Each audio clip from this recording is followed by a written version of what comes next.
तर हे व्हिडिओ बनायचं कारण असं आहे, परवा दिवशी मी एक टेक्निकल रिलेटेड व्हिडिओ पोस्ट केला होता. इन्फॉर्मेशन दिली ती मोबाईलबद्दल, ते इंग्लिशमध्ये म्हणलं होतं.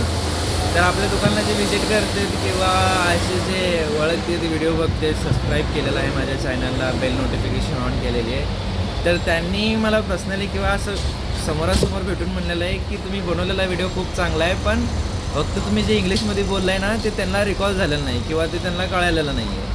त्यांनी मला छोटंसं किंवा अभिवादन करून किंवा सांगून असं म्हणलेलं आहे की तुम्ही जे व्हिडिओ पोस्ट करता ना फक्त ते मराठीमध्ये पोस्ट करा, जेणेकरून ते सगळ्यांना कळेल.